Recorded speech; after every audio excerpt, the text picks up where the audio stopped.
And numbers, they had tickets, you had a ticket to get in. How different is that than what we do right now today? They were doing this 2,000 years ago. Where are the bathrooms? Were they like underground almost? Because it said it could hold a lot. I don't know what the bathrooms were at the Coliseum, but I am going to show you bathrooms at the end of my lecture, not probably today, but tomorrow, of what the bathrooms look like, and you can see why it would accommodate a whole bunch of people. And they're not sure, as far as the bathrooms, I don't think it was a men's, woman's kind of bathroom thing, but yeah, you're gonna be kind of, I don't think, Will we use shocked. those bathrooms? What? No, Yes, you get to use those bathrooms. They're different now, though. Yeah, yeah, if you have to use the bathrooms that they use, I don't think you would go, I think you'd wait. I think you'd rather find a tree. Anyhow, the Arch of Titus. Now Titus has taken over, okay? His father died, and now he has taken over, and he's emperor. His reign only lasts 26 months. That's it. But in his short reign, he had to accomplish a lot. First of all, his dad started it out by getting rid of those negative feelings towards the emperor by building that Colosseum. And then, of course, that grand 100 days, free admission, all that kind of stuff, definitely on the right track. So that was his first thing to do, is get the Colosseum done, to open the days, and have that continue. The next thing he had to deal with during his reign, there was an eruption. Does anybody know what that eruption was and where it was at? Pompeii, yes. Mount Vesuvius is a active volcano during the time. It's actually still active, isn't it? Yeah. Yeah. And that erupts. And now everybody is looking at the emperor. What are you going to do about it? And he did exactly what he needed to do to keep that population or that popularity going for him. He immediately sent relief to Pompeii. So it was like our Red Cross was sent out, and he sent them out. So he gained favor by his people by doing that. He's responded quickly and with relief. Food, whatever who was left. No, well, there was a few people that were like on the shores that got away a little bit. So he reacted quickly and probably saved many lives by doing that. So not everybody died, but you have to think about how far out that ash goes. Yeah, because I was gonna say, because I thought that people went in the water, but they would boil.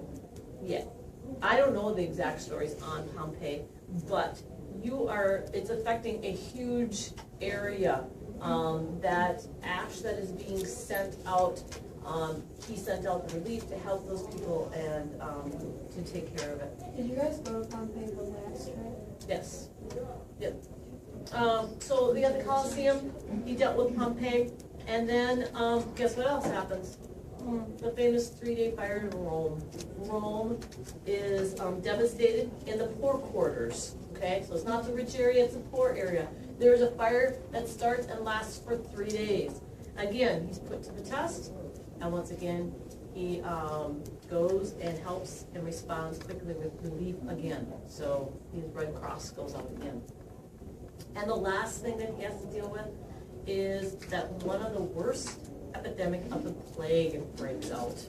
So in 26 months, this emperor has to deal with the Colosseum, has to deal with the eruption of Vesuvius, has to deal with a fire in Rome, and has to deal with an epidemic that breaks out. So he has a lot.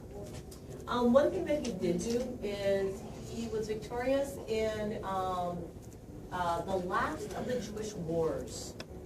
And anytime they did something great, they had to tell everybody about it. And they just didn't write a story, they create these big arches. And this is the Arch of Titus. You will see this too because it's right on the Roman Forum, and we walk up to it. And what is on here, it's basically a story about what happened and what is going on. When they conquer a war, what is the biggest thing that they get out of that war besides, well, there's two great things that they get out of it. One, more land, and two, money. Okay, these is how the emperors can do what they do: build coliseums, build arches, build forums, and there's like this contest. It's not much different than the Egyptians. who is the better ruler? How are you going to show that better ruler? I'm going to build something bigger and better. So these emperors do that same thing. They build and they build and they build. So what you're looking at here is basically a relief sculpture that is going on here. And there's a triumphal procession that we're going to look in detail. And there's a definite concern for real space when we're looking at these. And by the way, this leads right into the Roman Forum, and the Roman Forum is down below, the one that Augustus did. And basically what you're looking at is the writing on the top. He is stating that the Roman Senate and people to deify Titus. Deify? Yeah, make him a god. Yeah, they're claiming this in stone, that he's going to be God. And you know why he's a god? Because Vespasian Augustus, son of a deified Vespasian, because he's the son and he is a deified god, therefore his son is going to be a deified god. So again, you guys have to remember, these emperors are given very high status, and the people are very aware of this. So here we're looking at his arch. Here it's stated, so it's written in stone, so it must be true. And what I want you to look at is this beautiful coffered ceiling that he has in here. Coffered ceilings are these things that go inside. These are they're decorated, and I believe there's flowers in every single one of those spaces up on that coffered ceiling. You say coffer? Coffer, C-O-F-F-E-R. Here is one side of the arch, and this is Titus. He is in the chariot. And you know who's riding with Titus? The winged Victory. Because he's victorious, so she's going to be riding right alongside him with in the chariot, and stating, "Yep, I am victorious." And they are cruising along. I also want you to know this is high relief. Look at how much is sticking out of this piece. It's very three-dimensional, almost totally all the way around, so it's high relief. On the other side of the arch, on the inside, is this scene. And this is the scene of all the goods that they stole and that they brought back. People are crowned with the laurel crown, which means victory.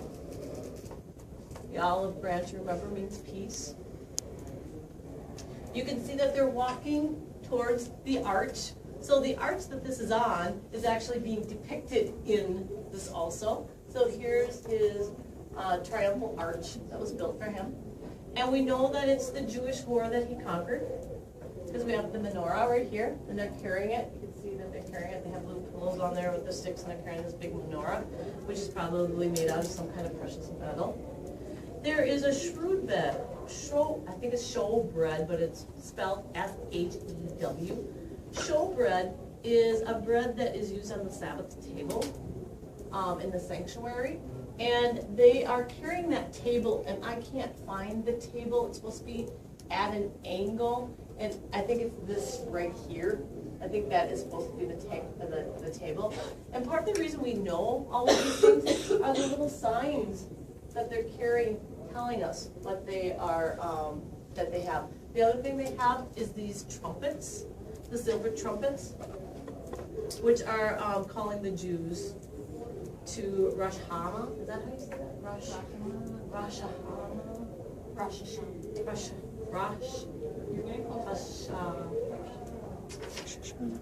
Calling them to worship. So we have all the symbolism of the conquest that they acquired when they went to the Jewish, when they conquered. And then this is the what it looks like on that side. And you can see it's getting pretty wore out. I mean, it is a couple thousand years old, so that does happen. And this is what's on the opposite side. That's a better picture. You can see Titus himself a little more clear.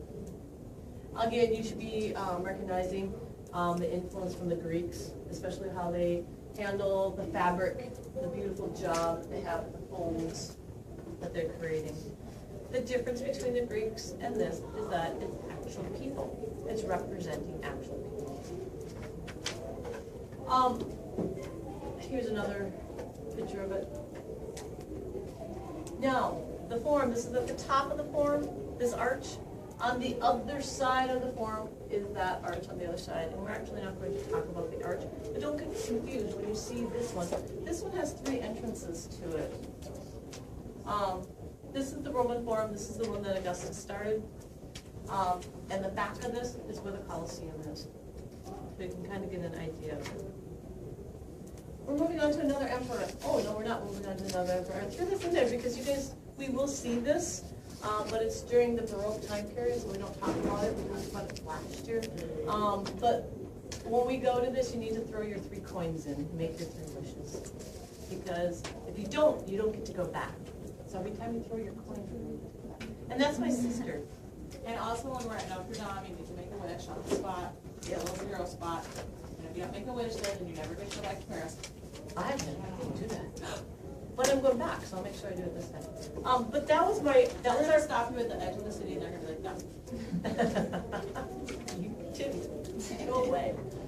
This was our first tour guide that I ever had, and she does look like she could almost pass for my sister. She's Oh, I actually, thought she actually was. I'm like, No, I she's know not. the two I was seeing. no, she's the tour, she was actually the tour guide. She was, her mom was Australian, and her dad was Italian. Yeah. That's where Hillary Duff becomes a pop star. Yeah. She's a little, she's a little spoiled. She was a professional dancer, and this was just kind of something she was doing in between, but she was really, we had yoga at the poolside one day. She gave us a yoga class at the poolside, which is kind of fun. Trajan's column. Miss Hernke, we No. don't have this. Oh, have no fear. The tour guide. Okay, I'm like, But, Yeah, it's like Hillary Duff, you do yoga. no, the tour guide. He was there. And she goes, whoever